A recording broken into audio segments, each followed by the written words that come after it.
한동안 이런 말이 돌았습니다. 러시아가 한국에 넘긴 건 더미가 아니라 실제 작동하던 로켓이었다. 처음엔 누가 들어도 말도 안 되는 루머였죠. 하지만 시간이 지나면서 이 근거 없는 이야기는 오히려 더 설득력을 얻었습니다. 왜냐면 결과가 너무 완벽했기 때문입니다. 한국이 러시아의 기술 이전 없이 단 10년도 안 돼 세계 수준의 우주 발사체 엔진을 독자 개발했다는 사실 자체가 이미 비현실적이었기 때문입니다. 그래서 사람들은 의심했습니다. 이건 절대 그냥 배워서 만든 수준이 아니다. 그 의심은 결국 러시아의 실수, 즉 진짜 엔진을 넘겼다는 이야기로 번져 나갔습니다. 하지만 진짜 흥미로운 건 이 루머가 완전히 틀렸다고 단정할 수도 없다는 겁니다. 왜냐하면 그 뒤에 일어난 일들이 너무나 루머처럼 완벽했기 때문입니다. 2000년대 초 한국은 나로호 개발을 위해 러시아와 협력 계약을 맺었습니다. 그 당시 한국은 엔진 하나 제대로 만들 수 없는 그야말로 발사체 후진국이었습니다. 러시아는 자국에 RD-151 엔진 일부를 제공하되 ICBM 관련 기술은 절대 이전하지 않겠다고 선을 그었습니다. 국제 미사일 기술 통제체제 때문이었는데요. 그래서 러시아는 비활성 모형, 즉 실물처럼 생겼지만 내부는 작동하지 않는 더미 엔진을 주기로 되어 있었습니다. 그런데 2023년 나로호 3차 발사가 끝난 뒤 한국 연구진이 회수한 엔진 잔해를 분석하던 중 이상한 걸 발견했습니다. 연소실 벽면이 일반 합금이 아니라 고온내열 합금 인코넬 718계열, 그 안에는 실제 냉각 채널이 정교하게 가공돼 있었던 겁니다. 이건 단순히 외형을 본떠 만든 교육용 모형이 아니라 실제 연소가 일어났던 흔적이 남은 실물 엔진의 일부였습니다. 그 순간 항구연 내부에선 이건 우리가 생각하던 더미가 아닌데 라는 속삭임이 돌았습니다. 그게 바로 오늘까지 이어진 루머의 출발점입니다. 물론 공식적으로 러시아는 그런 일은 없다고 부인했습니다. 하지만 그들이 부인하는 동안 한국은 그 더미 엔진 덕분에 놀라운 기술적 도약을 이뤄냈습니다.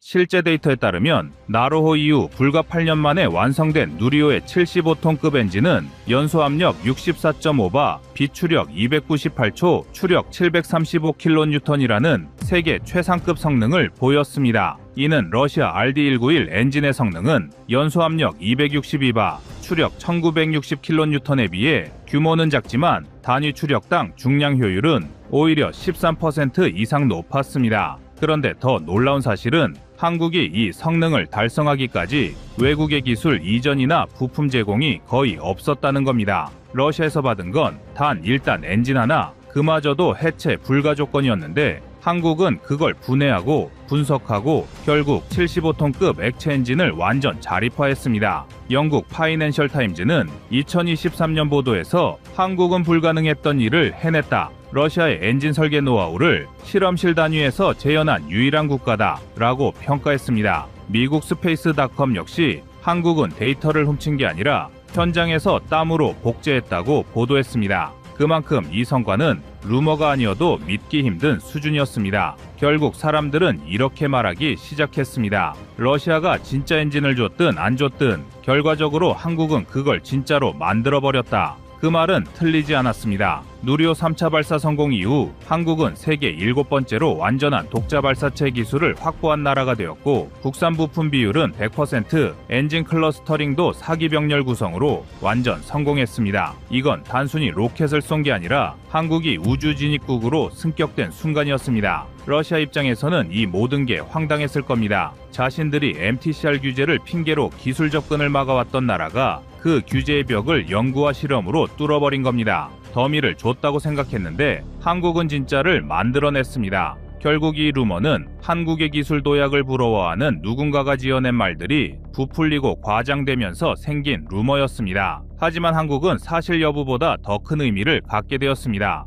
왜냐면 한국은 주어진 걸 복제한 게 아니라 금지된 영역을 한국만의 기술로 뚫었다는 상징이 되었기 때문입니다. 그 결과 한화에어로스페이스와 카이 그리고 현대중공업은 엔진 부품, 탱크, 추진체 시스템에 대규모 투자를 시작했고 한국형 발사체 기술 산업의 시장 규모는 2025년 기준 2조 3천억 원으로 성장했습니다. 이제 한국은 더 이상 로켓을 빌려 쏘는 나라가 아닙니다. 이제 로켓을 독자 개발하고 독자적으로 쏘는 나라가 됐을 뿐 아니라 다른 나라에게 한국의 기술을 수출하는 나라가 되어가고 있습니다. 그래서 이 루머는 이상하게도 지금도 사람들 사이에서 쉽게 사라지지 않습니다. 그건 단순한 소문이 아니라 불가능을 가능으로 바꾼 나라에 대한 본능적인 시기, 질투와 마음 뒤편에 있었던 존경의 다른 이름이기 때문입니다. 그 후로 한국은 아무도 예상하지 못한 길을 걸었습니다. 러시아가 넘겨준 더미인지 진짜인지 모를 엔진을 그대로 연구의 시작점으로 삼았습니다. 누군가는 그걸 복제라고 비웃었지만 한국 연구진은 그 안에서 원리와 구조 그리고 미래를 읽어냈습니다. 당시 한국항공우주연구원은 엔진 해체를 공식적으로 금지당한 상태였습니다. 하지만 연구진은 정상 해체가 아닌 관찰 분석이라는 방식으로 우회했습니다. 고속 엑스레이 단층 촬영, 3D 스캔, 금속 분광 분석기까지 동원해 냉각 채널의 두께, 분사각도, 합금의 미세 구조를 역으로 추적했습니다. 그리고 그 데이터를 수십 테라바이트 단위로 누적하며 엔진의 여류동 해석을 위한 시뮬레이션 모델을 직접 만들었습니다. 이때 만들어진 국산 해석 프로그램은 지금의 누리호 1단 사기 클러스터링 기술의 기반이 되었습니다. 단순히 모사한 게 아니라 분석부터 시작해 재설계를 통한 무수한 실험으로 한국에게 딱 맞는 최적화로 이어지는 완전한 독자 알고리즘을 만들어낸 겁니다. 이 과정에서 한화에어로스페이스는 75톤급 엔진의 연소실 제작 기술을 확보했고 국산 소재 업체들은 합금 내구도를 1350도씨 이상 견디는 수준으로 끌어올렸습니다. 연소 효율은 96%, 추진제 혼합비는 2.27대 1로 정밀하게 튜닝되었으며 시험 단계에서만 무려 1700회 이상의 지상 연소 테스트가 진행되었습니다. 이건 세계 어떤 신흥 우주국보다도 압도적인 숫자였습니다. 결국 2021년 누리호가 첫 궤도 진입에 성공했을 때 세계 언론은 놀랐습니다. BBC는 한국은 단 한 세대 만에 발사체 기술의 문법을 다시 썼다고 평했고 디펜스 뉴스는 한국의 발사체는 러시아의 설계가 아니라 한국의 집념이 만든 새로운 구조라고 분석했습니다. 누리호의 엔진은 클러스터링 상태에서도 추력 편차가 1% 미만으로 유지됩니다. 이건 스페이스X의 팰컨 9 엔진과 거의 동급의 안정성입니다. 국내 엔진 제어 시스템도 100% 국산화되어 비행 중 압력 변화나 온도 편차를 실시간으로 조절할 수 있게 됐습니다. 즉 러시아의 설계를 모방했다면 절대 도달할 수 없는 정밀도였습니다. 흥미로운 건 그때부터 러시아의 반응이 달라졌다는 겁니다. 2010년대 초반까지만 해도 한국은 엔진 하나 스스로 못 만든다고 비웃던 러시아 관료들이 2024년에는 누리호는 RD-151의 구조적 한계를 이미 넘어섰다고 인정했습니다. 자존심의 나라 러시아가 기술적으로 앞질렀다는 평가를 내린 건 그 자체로 상징적인 사건이었습니다. 한국은 이제 100톤급 상단 엔진, 300톤급 차세대 발사체, 그리고 달 탐사선 추진체까지 독자 개발 단계에 들어갔습니다. 국산 로켓 기술의 국산화율은 99.8%, 부품만 370개 업체에서 공급받고 있으며 민간기업 주도형 우주발사체 산업이 새롭게 태어났습니다. 그리고 러시아의 기술 도움 없이 이뤄낸 성과라는 점에서 그 상징성은 더 큽니다. 2025년 기준 한국의 우주산업은 GDP 대비 투자 비율이 0.08% 수준으로 이는 일본보다 높고 프랑스에 거의 근접한 수치입니다. 한화에어로스페이스는 2030년까지 누리호 후속 엔진을 포함한 차세대 발사체 프로젝트에 총 3조 원 이상을 투자하기로 결정했습니다. 이는 스페이스X의 초기 투자금 2.8조 원과 비슷한 규모입니다. 즉 한국이 이제 추격자가 아니라 본격적인 플레이어로 올라선 겁니다. 이 모든 출발점이 한때 근거 없는 루머로 불리던 그 사건에서 비롯됐다는 건 아이러니하면서도 짜릿한 현실입니다. 결국 러시아의 그림자에서 시작된 기술이 지금은 러시아를 추월해버린 겁니다.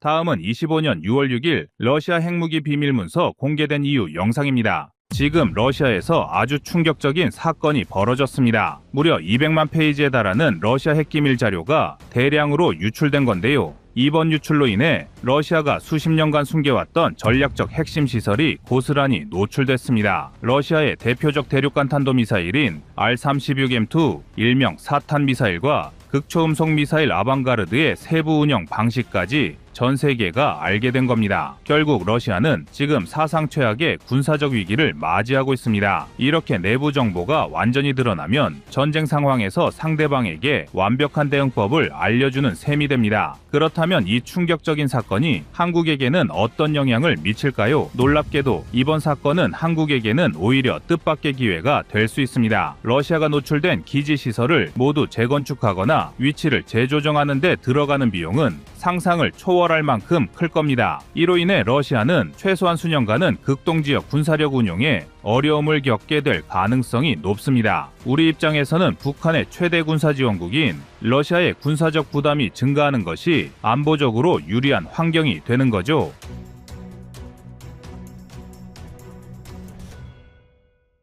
과거 냉전 말기에 소련의 군사 기밀 일부가 누출됐을 당시를 떠올려보면 미국을 비롯한 서방 국가들의 미사일 요격 성공률이 약 10에서 15%가량 향상된 사례가 있었습니다. 이번 유출된 정보의 규모가 당시보다 훨씬 방대하다고 평가되니까 한국도 충분히 비슷한 수준의 혜택을 기대할 수 있습니다. 한국은 현재 사드, 패트리엇, 그리고 KAMD로 이어지는 다층적 미사일 방어망을 구축 중입니다. 이런 상황에서 러시아의 ICBM 발사 절차와 시설 구조 등 치명적인 약점이 드러났으니 우리 군은 방어 체계를 한층 정교하게 업그레이드할 수 있는 절호의 기회를 맞은 겁니다. 특히 최근 들어 극초음속 미사일 개발에 총력을 기울이고 있는 한국 입장에서는 이번 사건으로 얻을 수 있는 기술적 이점이 상당히 클 것으로 보입니다. 뿐만 아니라 방산 수출에서도 큰 기회가 열릴 수 있습니다. 러시아 무기에 신뢰돼 큰 타격이 가면 전 세계 국가들이 러시아제 무기를 선택할 이유가 줄어들기 때문입니다. 이는 자연스럽게 세계적으로 인정받고 있는 한국의 K9 자주포와 K2 흑표전차 같은 무기가 더 큰 관심을 받을 계기가 될 수 있습니다. 정치, 군사적 관점에서 보면 미국과 나토 등 서방과의 정보 협력 관계도 더욱 긴밀해질 가능성이 높습니다. 냉전 붕괴 이후 소련 군사 기밀을 활용해 미국이 지하관통 폭탄의 정확도를 무려 20%나 높였던 사례도 있었죠. 이번 러시아의 자료는 그 이상의 가치를 지녔다고 평가됩니다. 즉, 한국의 미사일 방어망과 공격력도 이 자료를 통해 한 단계 더 높은 수준으로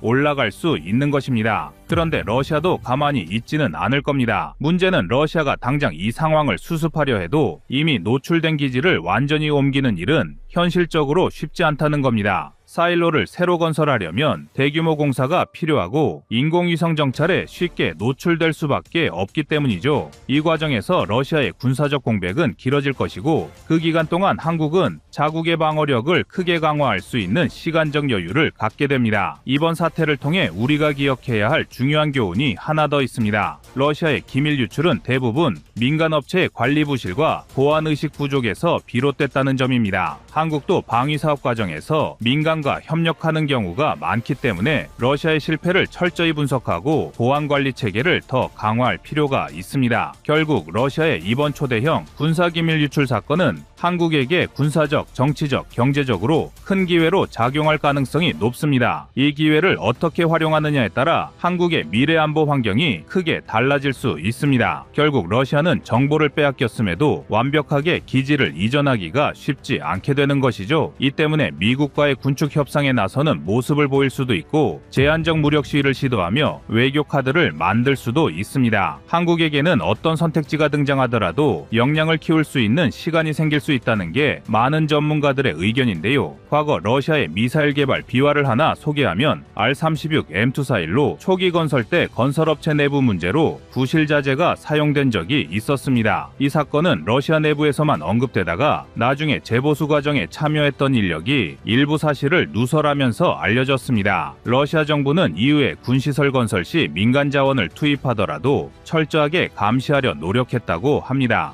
이번 유출 사태도 민간 입찰 정보를 인터넷에 노출했다는 지적이 나오는 걸 보면 보안의식이 여전히 완벽하지 않다고 볼 수 있습니다. 때문에 반면교사 삼아 한국도 민간 협력으로 진행하는 군사시설 공사에서 보안 시스템을 한층 강화해야 할 교훈을 얻게 됩니다. 한편 러시아는 우크라이나와의 전쟁으로 예산 부담을 안은 상태에서 극동지역 전력 유지가 곤란해질 수 있습니다. 그 사이 북한과의 군사협력도 이전만큼 원활히 진행되지 못할 우려가 제기됩니다. 기지 재배치를 진행하면서 북한에 무기를 대거 공급하는 건 쉽지 않기 때문인데요. 한국은 그 공백을 안보 외교적으로 활용해 테러 제재와 대북 압박을 동시에 강화할 수도 있습니다. 과거 소련 붕괴 시절에도 러시아가 내부 재정 문제로 북한에 적극적인 지원을 못했던 선례가 있습니다. 러시아가 혹여 핵 전력을 강조하며 강공 모드를 시도한다 해도 이미 기밀이 노출된 상태라 전술적 효용이 떨어집니다. 한국과 서방 국가들은 노출된 정보를 바탕으로 대책을 마련하고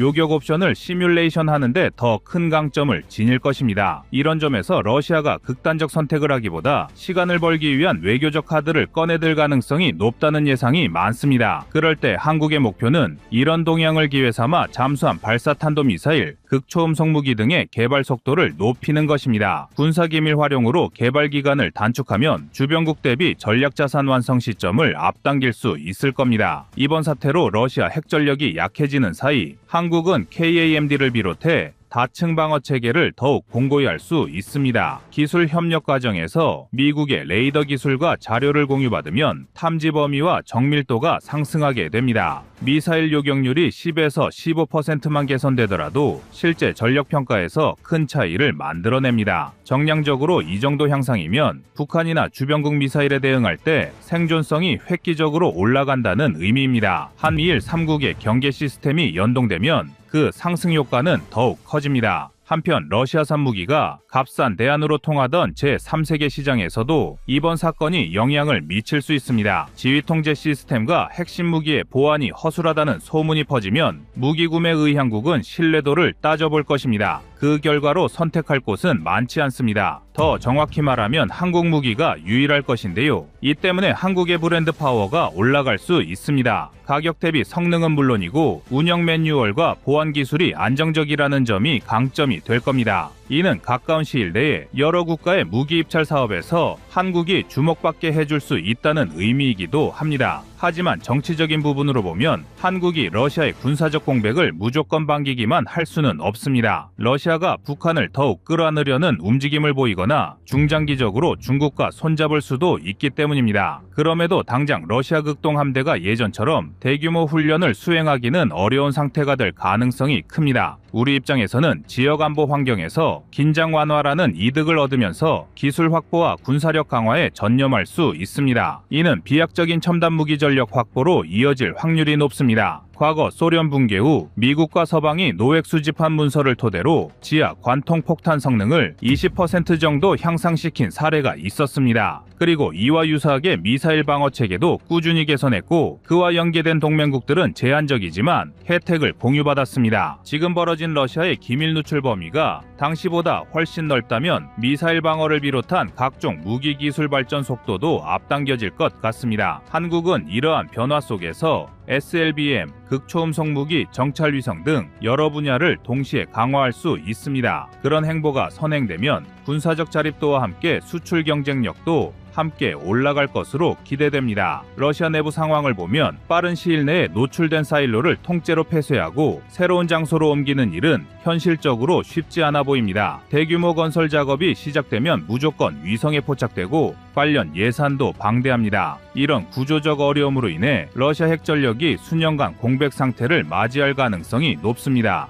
그 공백기에 서방과 한국은 미사일 방어와 신무기 개발에 박차를 가하게 될 것입니다. 결과적으로 러시아 핵위협의 억제력이 상대적으로 약화된 국면에서 한국에게 기회가 열리는 셈입니다. 나아가 러시아가 북한을 지원하고 싶어도 기지보안과 사일로 보수 예산이 우선순위가 될 가능성이 큽니다. 북한이 노리는 신형 무기 도입이나 경제 지원이 지연되면 한국의 안보 부담도 조금 줄어들 수 있습니다. 그 흐름이 길어지면 국방비를 효율적으로 활용하며 자주 국방을 완성할 수 있는 여유 공간이 넓어집니다. 북한은 자신들의 후견인 구실을 하는 러시아가 내부 문제로 흔들리면 한국과의 군사적 경쟁에서 불안감을 느낄 수 있습니다. 이 점이 한국에게는 우호적인 기류를 만드는 또 하나의 요소가 될 겁니다. 그러나 러시아가 극단적으로 핵 공갈을 강화하거나 중국과의 군사 협력을 가속해 새로운 국면을 조성할 가능성도 배제하긴 어렵습니다. 그렇다 해도 이미 정보가 누출되어 요격이나 정밀 타격에 대한 효과가 더 좋아진 상황에서 러시아가 섣불리 행동하기는 만만치 않을 겁니다. 한국은 계속 미국 및 서방과 보조를 맞추면서 원하는 기술을 최대한 확보하는 전략을 유지해야 합니다.